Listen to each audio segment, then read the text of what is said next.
നമസ്കാരം. ബി.ജെ.പിയുടെ തമിഴ്നാട് അധ്യക്ഷ സ്ഥാനം രാജിവെക്കുകയാണെന്ന് കെ അണ്ണാമലൈ സ്ഥിരീകരിച്ചതോടെ തമിഴ്നാട് രാഷ്ട്രീയത്തിൽ വൻ കോളിളക്കങ്ങളാണ് സൃഷ്ടിച്ചിരിക്കുന്നത്.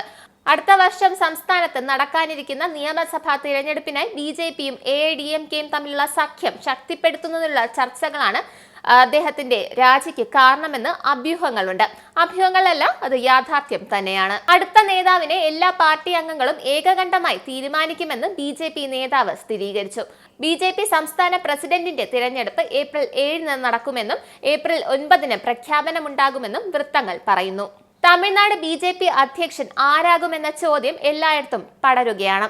തമിഴ്നാട്ടിലെ ബി.ജെ.പി ആര് നയിക്കും? അധ്യക്ഷനാകാൻ യോഗ്യതയുള്ളവരുടെ പട്ടിക നമുക്കൊന്ന് നോക്കാം. ആദ്യം നയനാർ നാഗേന്ദ്രൻ. നിലവിൽ തമിഴ്നാട് നിയമസഭയിൽ ബി.ജെ.പിയുടെ നിയമസഭാ കക്ഷി നേതാവാണ് അദ്ദേഹം. അണ്ണാ-ഡി.എം.കെയിൽ നിന്ന് 2017-ലാണ് അദ്ദേഹം ബി.ജെ.പിയിൽ ചേർന്നത്. തേവർ കമ്മ്യൂണിറ്റിയിലുള്ള അദ്ദേഹത്തിന്റെ സ്വാധീനം ബി.ജെ.പിക്ക് തമിഴ്നാട്ടിൽ വോട്ട് കൂടാൻ സാധ്യതയുണ്ടാക്കുന്നു. നിലവിൽ പാർലമെന്ററി കാര്യ സഹമന്ത്രി, ഫിഷറീസ്, മൃഗസംരക്ഷണം, ക്ഷീരവികസനം, വാർത്താവിതരണ പ്രക്ഷേപണ മന്ത്രാലയം എന്നീ വകുപ്പുകളിൽ സഹമന്ത്രിയായി സേവനമനുഷ്ഠിക്കുന്ന എൽ മുരുകനാണ് സാധ്യതാ പട്ടികയിലെ അടുത്ത വ്യക്തി. 10 വർഷം കൊണ്ട് തമിഴ്നാട്ടിൽ ബി.ജെ.പിയെ എങ്ങനെ വളർത്താമെന്ന് മാത്രമായിരുന്നു അദ്ദേഹത്തിന്റെ ചിന്ത. അതുകൊണ്ട് തന്നെ അദ്ദേഹത്തിനെ സംസ്ഥാന അധ്യക്ഷൻ കൂടിയാക്കാൻ സാധ്യതയുണ്ട്. അടുത്തത് വനിതാ പ്രതിനിധിയാണ് വാനതി ശ്രീനിവാസൻ. ബി.ജെ.പി മഹിളാ മോർച്ചയുടെ ദേശീയ അധ്യക്ഷയായ വാനതി ശ്രീനിവാസൻ പാർട്ടിയുടെ പ്രധാന തന്ത്രജ്ഞയും കേന്ദ്ര ആഭ്യന്തരമന്ത്രിയായ അമിത്ഷായുടെ അടുത്തിടെ കോയമ്പത്തൂരിൽ നടന്ന പരിപാടികളിൽ പങ്കെടുത്ത ഒരു MLA കൂടിയാണ്. ABVP-യുടെ ബി.ജെ.പിയിലെത്തിയ വാനതി ശ്രീനിവാസൻ 2022-ൽ ബി.ജെ.പിയുടെ സെൻട്രൽ ഇലക്ഷൻ കമ്മിറ്റിയിലെ ആദ്യത്തെ തമിഴ് വനിതാ നേതാവാണ്. അടുത്തത് തമിഴിസൈ സൗന്ദരരാജൻ. തെലങ്കാനയുടെ 2ാമത്തെ ഗവർണറായും 2021 ഫെബ്രുവരി 18 മുതൽ 2024 മാർച്ച് 18 വരെ പുതുച്ചേരിയുടെ ലഫ്റ്റനന്റ് ഗവർണറായും സേവനമനുഷ്ഠിച്ചിട്ടുണ്ട്.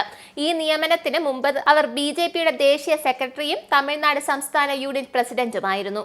ഏറ്റവും അവസാനത്തെ നാമം H രാജയുടേതാണ്.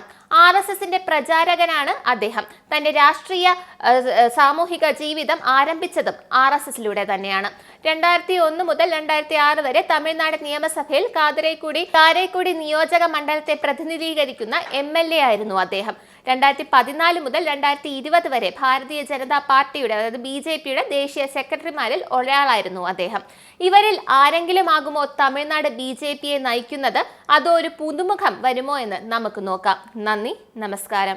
നിങ്ങൾക്കും ആനന്ദ മീഡിയയുടെ പ്രേക്ഷകരിൽ ഒരാളാകണ്ടേ? യൂറോപ്പിലും US-ലും ആഫ്രിക്കയിലും അടക്കം പ്രവാസികൾ ഉള്ളയിടങ്ങളിലൊക്കെ ജനപ്രിയ ചാനലുമായി ആനന്ദ് മീഡിയ ഒപ്പമുണ്ട്. ഏഷ്യാനെറ്റ് ഫ്ലവേഴ്സ് അടക്കം നിങ്ങളുടെ വിരൽത്തുമ്പിലെത്തും. ആദ്യം റോക്കു ബോക്സ് സ്വന്തമാക്കുക. അതിൽ നിന്നും ആനന്ദ് മീഡിയ ആപ്ലിക്കേഷൻ ഡൗൺലോഡ് ചെയ്യുക, ഇൻസ്റ്റാൾ ചെയ്യുക. എന്നിട്ട് 02085866511 എന്ന നമ്പറിൽ ഞങ്ങളുടെ കസ്റ്റമർ കെയറിൽ ബന്ധപ്പെടുക.